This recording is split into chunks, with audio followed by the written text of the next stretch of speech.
Bom dia, boa tarde, boa noite, pessoal do sexto ano. Tudo bem? Como que vocês estão? Estão aproveitando esse tempo em casa para estudar, né? Nós não estamos de férias, não.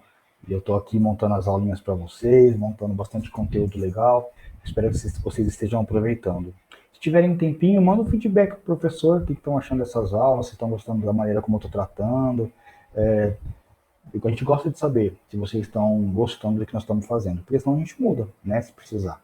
Pessoal, o que eu preparei para vocês hoje é a página da aula. Nossa, perdi aqui o conteúdo. Vamos ver. É a parte aqui, 42. Aqui na 42, ó, a gente vai começar rochas e minerais do Brasil. E aí nós vamos acabar essa parte de rochas de solo, e aí depois a gente começa já a atmosfera posteriormente, tá? Então aqui na página 42 eu tenho rochas e minerais do Brasil. Tudo bem? Vamos começar? Aqui eu preparei aqui, peguei uma imagem na internet de algumas caixinhas que vendiam antigamente, nem sei se ainda vende, a gente colecionar um pedacinho de várias minerais e tal, que são encontrados aqui no nosso país, para a gente poder ter a amostrinha de cada um. As faculdades costumam ter isso daqui ainda guardado, uma placa grande com bastante amostra, tá? Apenas para mostrar que isso existe para a gente poder comprar se você quiser, né? Vamos lá.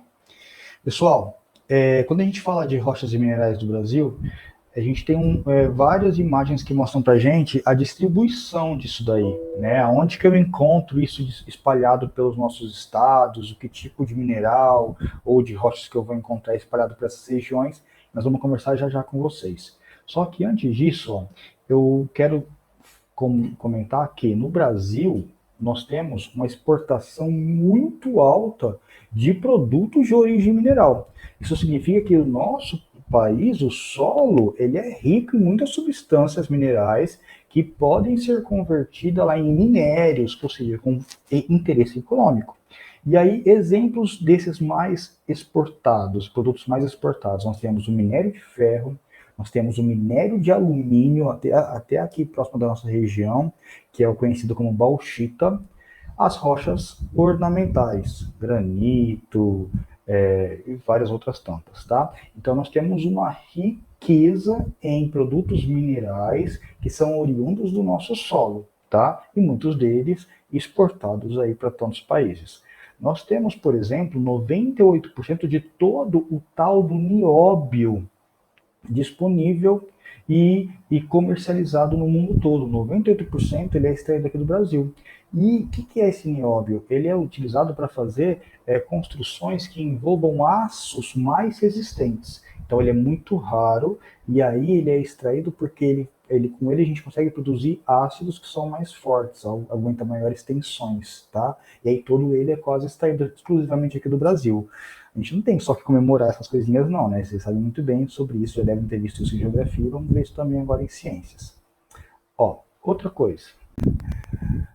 Aqui é um dos gráficos que a gente encontra por aí que fala sobre as regiões, né? Então, por exemplo, o que nós temos de extração nessas regiões todas, só que aqui, ó, então tá, ó, esse item 1, aonde eu consigo extrair isso, item 6, aonde tem isso. Mas o que a gente mais encontra por aí são esses tipos, tá? Então estão marcados, acho que até no livro de vocês tem algo parecido aqui, ó.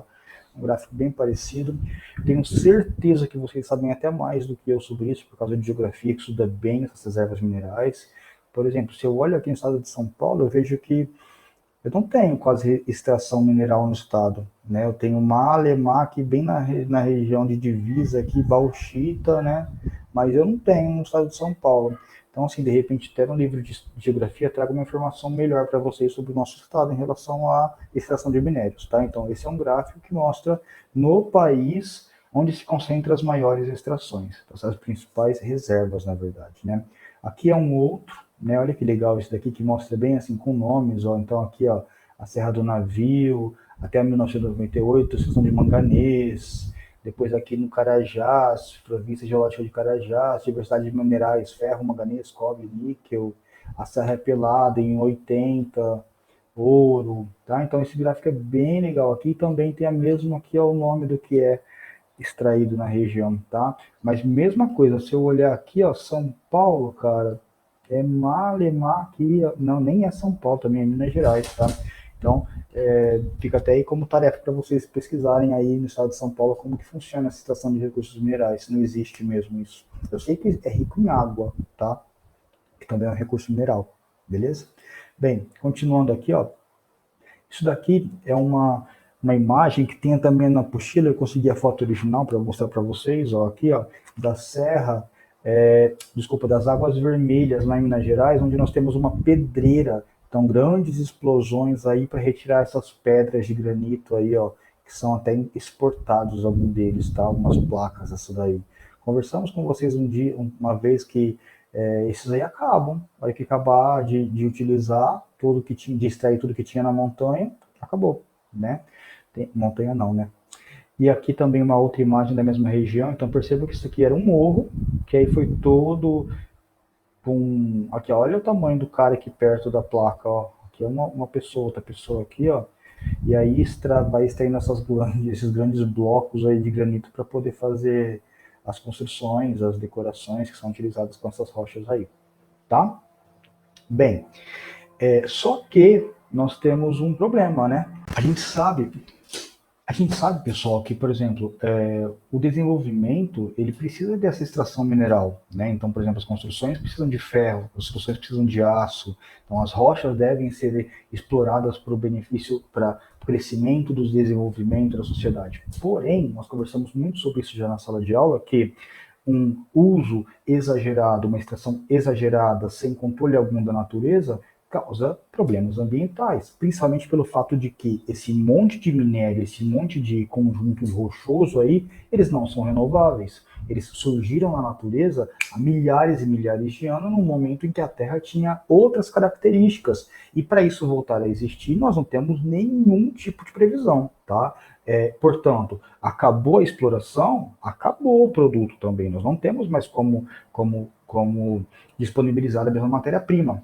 Fora isso, o próprio mecanismo de extrair esses minerais da natureza, ele gera impactos ambientais tremendos, quer seja para os seres vivos que habitam na região, ou quer seja para todo o ecossistema. Então nós temos, por exemplo, ali árvores que deixam de existir, essas árvores faziam limpeza do ambiente, por exemplo, disponibilizavam oxigênio para a gente, uma série de outras situações. Mas eu separei essas duas imagens aqui, referente a essa Amazônia, que mostra, por exemplo, a extração de minérios na Amazônia, o que acontece com a região. Se instalam ali grandes mineradoras e aí o ecossistema ele some, deixa de existir, ele fica todo estragado, eu não tenho mais nem espécies que podem vir a sobreviver nessa região, tá? Não vamos pensar apenas em animais ou vegetais, tem também micro-organismos, muitos que podem estar vivendo aí, ou insetos, tá? Sem contar as plantas também. Aqui eu tenho um outro exemplo para vocês, impactos ambientais decorrentes da exploração mineral. Então, desmatamento, descaracterização de relevo, formação de cavernas, cavas, né, onde eu não tenho mais, por exemplo, coberturas vegetais, destruição de fauna e flora. Quando eu perco cobertura vegetal, aumenta o processo de erosão, né, e aí o solo vai se destruindo, tudo bem? Então aqui é uma foto muito marcante que mostra, por exemplo, uma paisagem que durante anos ela conseguiu sobreviver a intempéries da natureza, ou seja, chuva, sol, ventos, ela conseguiu se manter. Porém, quando o homem descobriu que isso daqui era bom para a extração de minérios, rapidamente ela foi destruída e aí nós não temos mais a formação e nem todos os seres vivos que viviam nessa mesma formação rochosa aí, né? Mais recentemente, tem esses casos aqui que são chocantes, né? Então aqui eu tenho Brumadinho, né? Porque os rejeitos são os restos da mineração, então para extrair lá os minérios que eles precisam, várias coisas não são utilizadas e aí formam aquelas piscinas de lama ricas em materiais que não são interessantes para venda, só que tem vários componentes ali formando aquela lama, uma lama tóxica que fica presa naquelas barragens e quando elas não são feitas de maneira correta, com fiscalização constante, elas vêm a se romper e tem essas duas recentes que vocês devem ter acompanhado. Então aqui eu tenho Brumadinho, né? Então o desastre ambiental de Brumadinho, onde as pessoas foram também afetadas, não só o meio ambiente. E aqui eu tenho Mariana. Olha isso aqui é uma cidade de Mariana. Cadê a cidade? Só lama. Lama do quê? De rejeitos da mineração, de restos da mineração. Então, é uma extração incontrolada e eles não têm o que fazer com esses rejeitos, eles guardam em bolsões. Esses bolsões têm que ser constantemente fiscalizados, né? Tem normas que regulamentam esses bolsões. E aí, quando dá um tipo de acidente, as consequências aqui são desastrosas, tá certo? Então, 2 imagens de Mariana e 2 imagens de Brumadinho. Pessoal, e qual seria, por exemplo, qual seria então a solução para essa exploração desenfreada? Na verdade, o que a gente pode falar tem aqueles R's todos, reduzir, reutilizar, os R's todos ali desse sistema de reciclagem de materiais. Mas, pessoal, por que a reciclagem é importante? Então, por exemplo, assim, nós somos grandes exportadores de minério de ferro, né, para fazer alumínio, para fazer os metais todos. Se nós pensarmos em trabalhar com reciclagem desse mesmo material, o que nós temos? Para começar, ó, amenizar os custos econômicos, então vai ficar mais barato, porque toda aquela cadeia de extração não vai ser necessária, tem um produto metal ali só para ser reutilizado. E também os danos ambientais que poderiam vir a acontecer, acidentes quaisquer, nas diferentes etapas da mineração. Então, para extrair o minério, eu tenho vários riscos a correr. Fora isso, é caro para a extração. Se eu vou utilizar o metal, que já foi produzido lá na latinha, por exemplo, eu me livro de todos esses problemas que eu poderia ter para extrair a matéria-prima bruta ainda, né? Outra coisa, eu elimino o processo de redução. Talvez não preciso me preocupar agora em diminuir a utilização de latinhas, porque eu sei que essa latinha vai ser reciclada.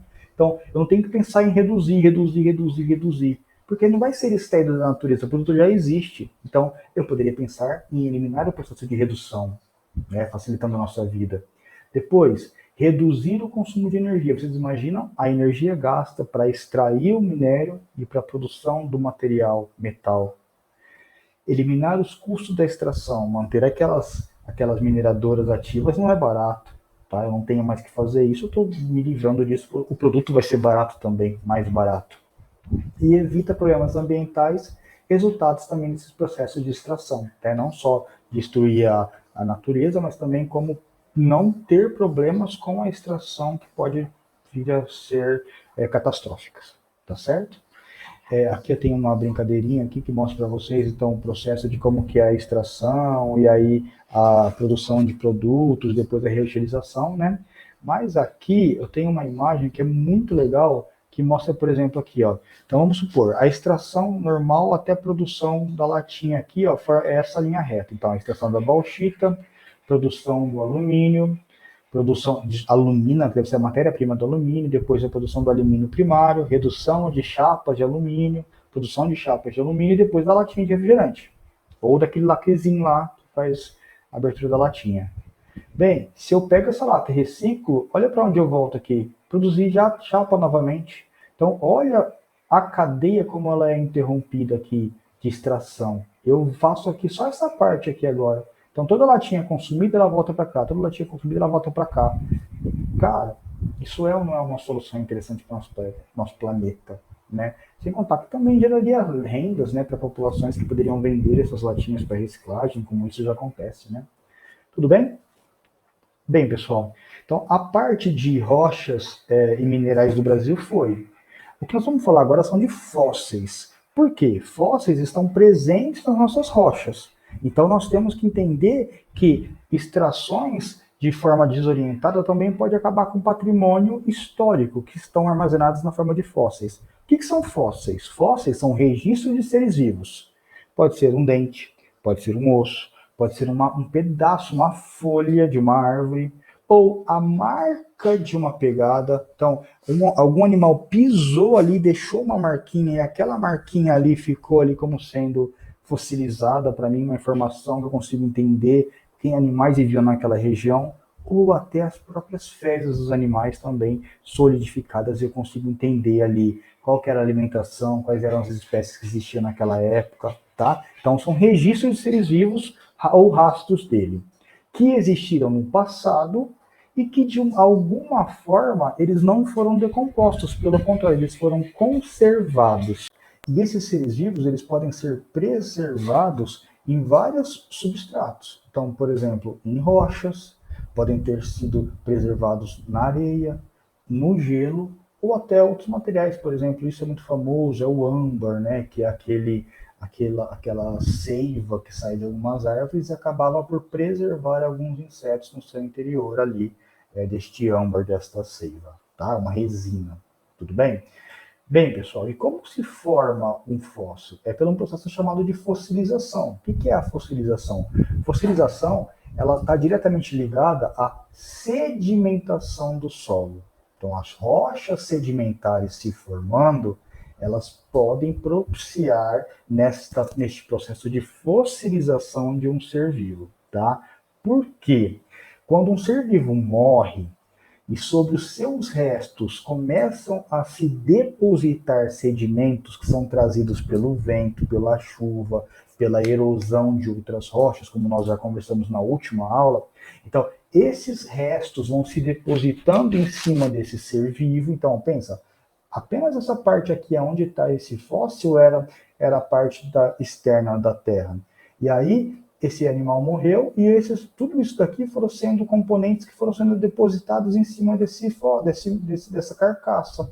Então ela foi preservada internamente aqui numa região onde ela pôde ficar ali por tempos e tempos até virar parte dessa rocha. Tá? Então, ó, esse material, depois de ter sido sedimentado por partículas, ele passa por processos que vão resultar na formação de uma rocha sedimentar. Então, ali onde ele está, vai ficar uma camada da rocha sedimentar. A gente aprendeu na última aula que a rocha sedimentar é feita por camadas. E aí, então, uma delas, onde está preservado esse material. E aí, de vez em quando, essa parte aqui, ela fica visível externamente, quer por um processo de erosão ou construção, alguma coisa que aconteceu, e aí as pessoas conseguem ver que nessa região possivelmente eu tenho alguns animais que foram fossilizados, né?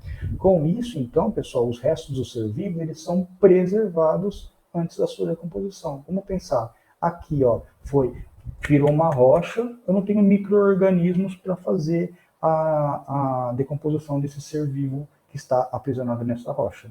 Tá certo? Então aí eu preciso de formação de um fóssil, pela tal da fossilização. Aqui eu tenho um processo, pessoal, então perceba, ó, esse animal aqui, esse dinossauro, ele morreu, e aí, com a parte de água que foi ficando cada vez mais rasa, foi descendo terra, ó, foi assoreando terra, e cobriu todo esse dinossauro, e aí apenas a carne dele foi decomposta, os ossos ficaram aqui todos soterrados nessa camada de sedimentos. E aí percebam, ó, a camada dele é esse daqui. Outra camada veio e se depositou em cima da camada que ele estava.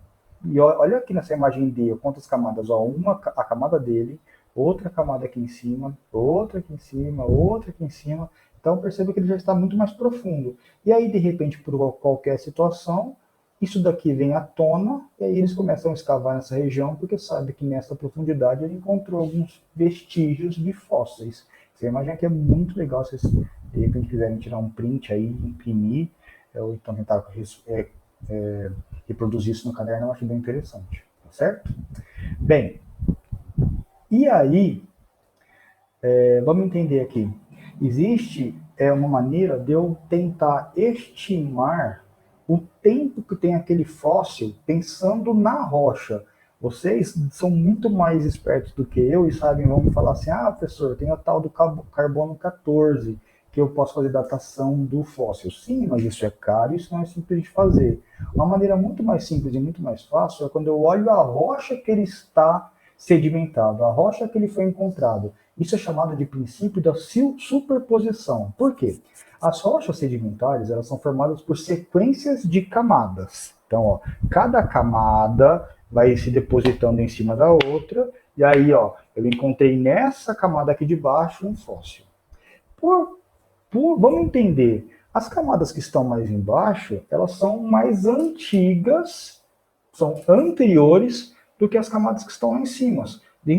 As camadas lá de cima, elas são camadas mais recentes, camadas mais jovens. Então, eu estou falando aqui para você, ó, cada camada superior, ela é mais jovem do que aquelas que estão abaixo dela, tá? Ela é mais nova do que aquela que está abaixo. E ela é mais antiga do que a que está acima dela.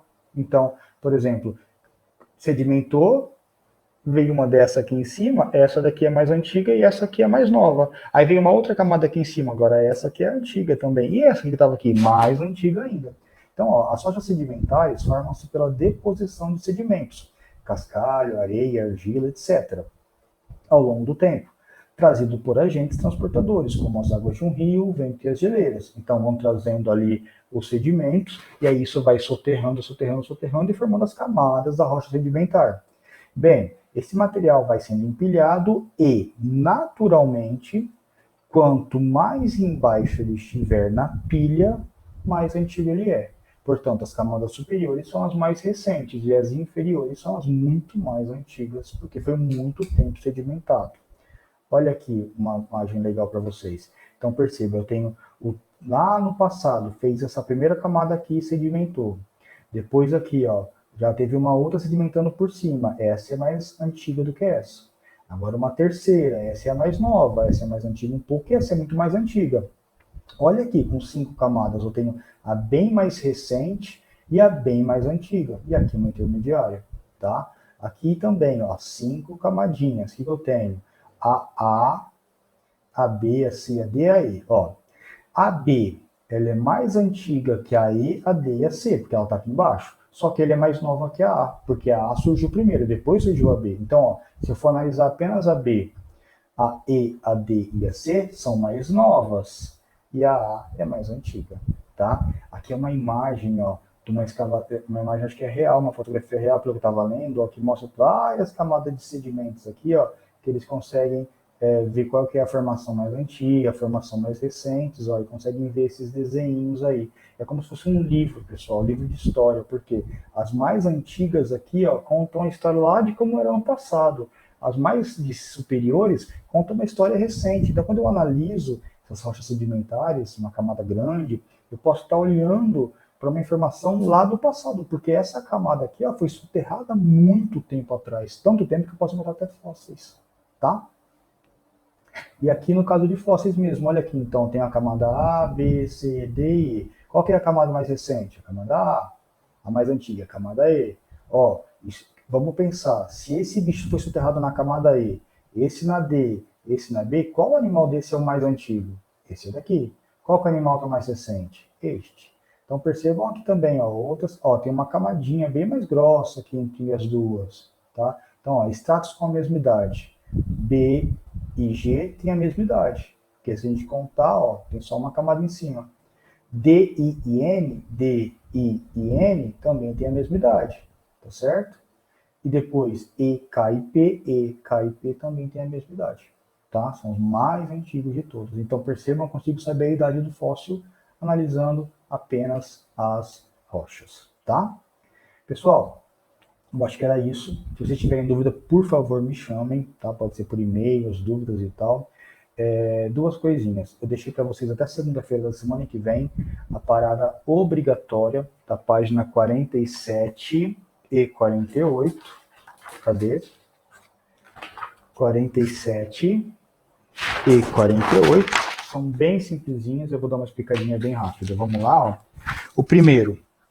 Identifique no mapa da página 43 quais são as principais reservas minerais do estado em que você vive. Em São Paulo, quais são as principais reservas? Talvez o professor de geografia tenha falado isso para vocês, eu não sei, tá? Dá uma pesquisada lá. O que você sabe sobre esse minério? Né? Como o Brasil todo usa essa apostila, aí em Minas Gerais o pessoal vai escrever um monte, a gente não sei o que a gente vai escrever, tá? Depois, tem um texto aqui sobre Brumadinho, de Mariana, desculpa, falando sobre esse desastre de Mariana. E aí do lado de cá tem as perguntas em relação a ele. O que poderia ser feito e tal? Não, desculpa. A primeira pergunta fala assim, ó, relacione a exploração da região da mineradora de Minas Gerais com as condições das reservas minerais do estado, comparando com o restante do país. Por que o acidente aconteceu nessa região? Porque lá é rico de extração de alguma coisa, né? Porque lá tem bastante extração. A B, reúna-se com um colega, com sua família e discuta medidas que poderiam ser tomadas para evitar o tipo de desastre que ocorreu, né? A 14, reflita sobre atitudes em relação ao consumo de minerais e pense em medidas individual e pública que poderia contribuir para a redução da exploração de recursos minerais. Então, o que nós poderíamos fazer enquanto cidadão e a sociedade como um todo poderia fazer para reduzir o número de extrações de minerais, tá? Então, coloca mais ou menos em propostas que vocês pensam. 15. Como são formados os fósseis e qual é a ligação dele com as rochas sedimentares? Aqui vai te perguntar sobre idade de fósseis. Então, são 4 fósseis que foram encontrados em regiões específicas. Vamos falar as idades, qual é o mais antigo, mais novo. E aqui embaixo, nossa, dei um spoiler disso, ó. Explique a frase, uma rocha sedimentária como um livro de história. Só voltar ali que você vai descobrir, tá? Depois, lá na página 13, eu tenho a parada complementar. Então, desculpa, página 65, exercícios 13 a 16, a parada complementar. Aqui é um texto para falar sobre bauxita, porque ele é considerado um minério, uso da bauxita, e por que no Brasil tem bastante... porque no Brasil produz muito bauxita, tá? Dá uma olhadinha no mapa. Vai ter um texto que explica, tá? Depois aqui vai ter uma foto mostrando um pterodáctilo, um dinossauro voador, e aí vai perguntar como que se forma fósseis e em que rochas isso acontece. Ó, isso é no caderno e a outra na apostila, tá? Depois, pesquise sobre alguma região no Brasil que seja conhecida por conter grandes quantidades de fósseis. Busque informações do local, os fósseis que já foram encontrados lá, e aí mostra um resuminho bem legal no caderno do que você encontrou. E a última questão, tem um texto de fósseis também, e aí fala assim, ó, como que os fósseis auxiliam na reconstrução do passado? O que os fósseis têm de informação tão importante para a gente, tá? Então, ó, a parada obrigatória na apostila, parada complementar no caderno, vocês vão fotografar isso tudo e me mandar por e-mail, naquele e-mail que a Sara vai disponibilizar para vocês e já disponibilizou na outra vez. Fica aqui uma sugestão de um vídeo, que até a própria apostila sugere para vocês analisarem. É um vídeo bem legalzinho, eu olhei hoje, fui ver lá, é um site, na verdade, tem um vídeo no site. Quer dizer, tá aqui falando, ó. Aqui, ó.